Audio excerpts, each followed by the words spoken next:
I find them absolutely inspiring. Chris came with a group of guys from the VA, just like the fellows that came this morning. And, you know, we don't get to know a lot about them before they come, but they just kind of all unload from these big old vans and you know, walk and wheel out to the arena. This one day, this young, good-looking Marine in a wheelchair, you know, he wheels purposely out to the patio and right up the ramp. And he's waiting on us. And so when I get up to the ramp, normally I'm telling a person in a wheelchair, you know, how to mount the horse safely. So, you know, while I'm doing that, I'm tightening the girth and, you know, and adjusting the stirrups and that sort of thing. And so I'm doing that and giving Chris my spiel, and I look up and Chris is already on the horse. And I'm like, okay, all right, so you're a horseman, obviously. He's got the rein, he's holding the reins correctly, and he's looking at me sort of impatiently. And I said, all right, so you've definitely ridden before. What's the scoop with you? And he said, well, ma'am, I was raised on a quarter horse ranch in Texas. My family breeds and raises quarter horses for work and for show and for pleasure. And he said, I'm really anxious to find out if I can go back to work. Gets me, sorry. He was a right leg amputee from about middle of his thigh down, and brain injured. And so he had some balance issues, and of course his injury was only about 2.5 months old. He didn't even have a prosthesis fitted yet. He walked, trotted, and cantered that day, and he was so happy. So happy. And the first thing he did was get on his cell phone after he got off and called his parents and said, you are never going to believe what I just did. And he said, looks like I can come back to work. And it was just it was such a great, I felt so good for him. My name's Raymond Dodd. I'm a specialist E4 in the United States Army. The IED that I was hit with on August 26, 2006 at 11 o'clock, it blew the truck up. It threw it about 2 feet in the air. We hit the 2155 rounds. I don't remember much of it. It threw me through the air about 2 feet off the ground, about 20 feet down the road. Blew the front tires off the whole front of the truck. Nobody else in the truck got injured. I was the gunner in the truck. It threw me out and I was hit in the head with the shield in the 240 and my face got burned. Knocked me out. I don't remember much of it. Next thing I woke up was on the Black Hawk.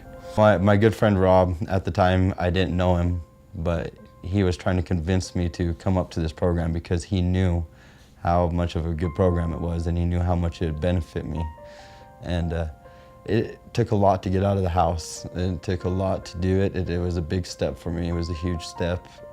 Finally, my wife drugged me out of the house and took me down the road and dropped me off with him. And you know, and when I came back, she even said I was a different person. She said I was a totally different person. I seemed happy. I smiled for once. Sandra's real. She cares about what she does. She cares about us, you know, and you see that as soon as you get off the plane.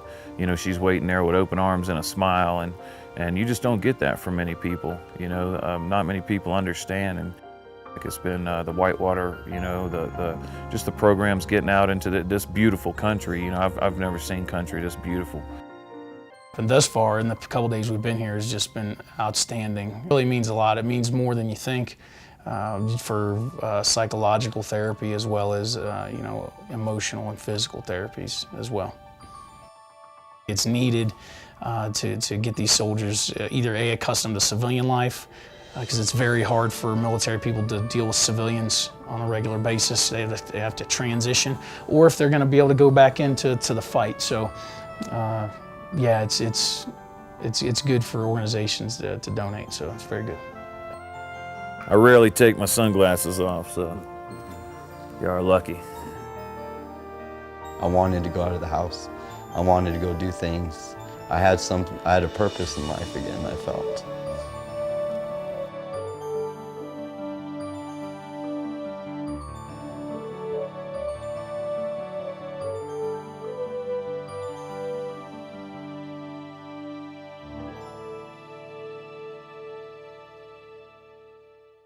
Ashton Keith, I live in Pinehurst, North Carolina. And 4 years ago, my mom just told me that, hey, you're going to Colorado for camping. And I was like, sweet. So I packed all my bags and headed over. And it was awesome, and I came back every year for 4 years. Around here, I can definitely bond with everybody more and relating it because they've been through the same exact thing as I have. It's like, I remember when I was little, going to football practice and just seeing all the kids' dads there, just kind of sucked. You were just like, sucks. My dad passed away June 27th of 2005. I was 8 years old.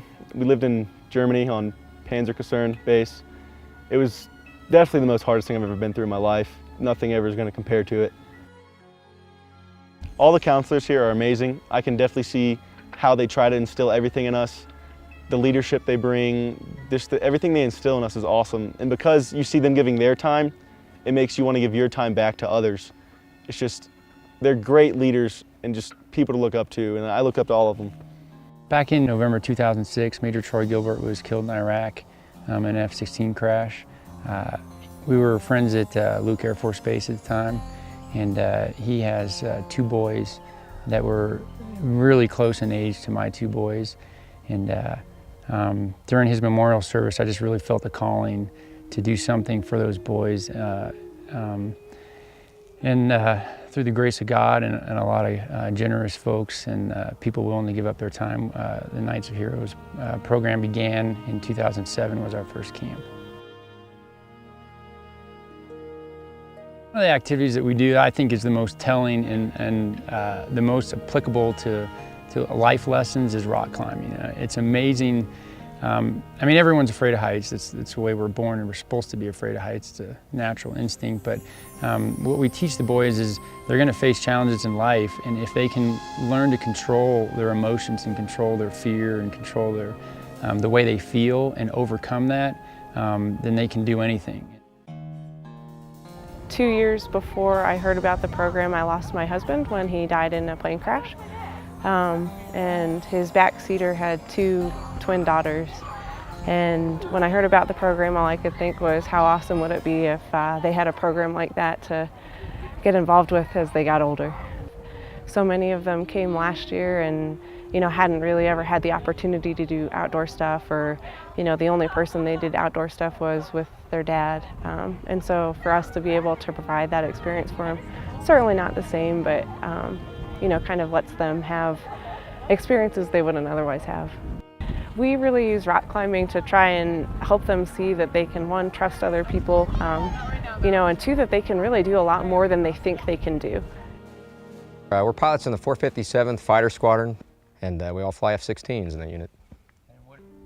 I absolutely love every one of these boys like they were my own sons. And I think that, in essence, to me, is really what this is all about. And it's something that may not stick with them when they go home, maybe next week. But it is my hope that in 5, 10 years, when they look back, that they look back at some of the folks that they have met, the mentors, and they realize that there are people in this life that love me, regardless of where I came from, regardless of who I am, and regardless of the circumstances that have unfolded in my life. And so for me, it's very simple. It has everything to do with honoring the men and women that have lost their lives. And I can think of no greater way to honor that memory than to care for their children. Very simple. The STAR Foundation has been very generous to us, and obviously they recognize the needs and the importance of those needs for our military service members. They've helped us and numerous other organizations like us that are veteran service organizations help provide much needed services for injured service members and their family members all across the United States. Without funders like them, we would not be here.